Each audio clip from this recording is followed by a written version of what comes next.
Hello, in this lecture we'll talk about the descriptions. So meta descriptions, they are not a ranking factor. In my case studies, a few times I have used duplicate descriptions, I have used empty descriptions or missing descriptions. I didn't see any harm. But when it comes to using them in a useful way for reflecting your overall topicality, you should understand one thing. Descriptions are summaries of your article according to the search engines. In my descriptions, most of the time, I repeat my title with slightly different versions, and I continue to expand them further. Nothing here is random. First of all, here we talk about best language courses, and courses is a kind of similar or alternative schools. Then we add attributes, price, duration. Then we add languages, which is instances of this specific class, German, English, French, which are the most probable candidates. Then we add another attribute here, which is free section, because price is usually the most important service attribute. Then here we add advantages of these things, which is connected to price one more time. Then we add the visa. Why the visa is at the end? Because meta descriptions for us, we include context terms and topical entries. And at the same time, we directly give the summary of our article. If I write best language courses here, just after my title, which means that there will be a heading for this, and it will be coming first. If I process the free courses here, which means that it will be coming after these specific languages. Whatever I put my document, I reflect them in an order also inside my descriptions too. The best thing that you can do to communicate with a search engine, with a complex adaptive system is create a template, a pattern, and make the search engine recognize that pattern. Do it consistently. Eventually, search engine will realize your URL structure too.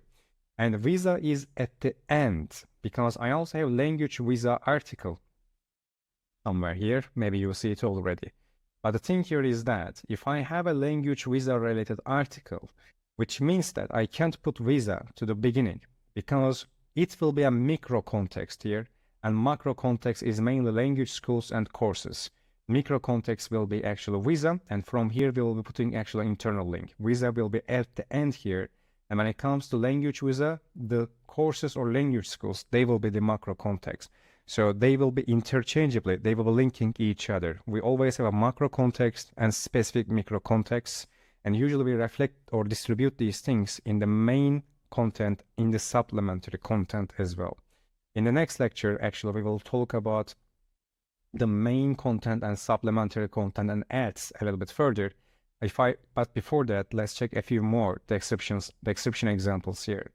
For example, when we talk about life in Germany, we use the word expenses, and in this case, which is a synonym of the cost.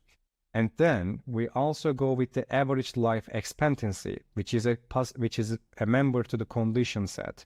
Then we have cost of rent, which we go deeper for the cost.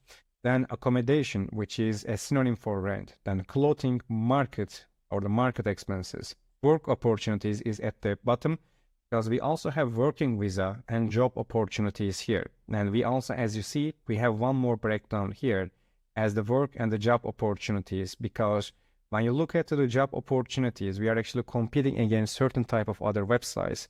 And that's why in the future, we might need to expand it in a different way. That's why I have put actually a new segment here.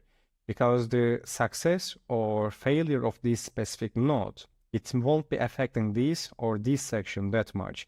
And in the future, in case we have a kind of budget, I plan that this section will go even further.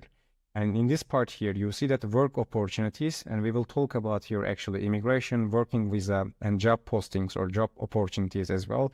Transportation, education are here too, which will be reflecting again our micro context. Whatever we process in our title tag, it comes first, then we expand it, then we put our micro context here. And sometimes I use check marks or ticks to affect the look a little bit further, but they actually get more space. But again, you can use these type of things. It doesn't have to always be a sentence. Sometimes I even don't use descriptions, as I say, especially if the article is really long. I am doing it because I want search engine to show the most relevant part from my web page. If I use a description, sometimes it doesn't happen. But if I distribute it in this way, it's actually way much easier. Tell search engine to use it in a proper way. In the next lecture, we will talk about macro, micro context, and main and the supplementary content a little bit more. Thank you.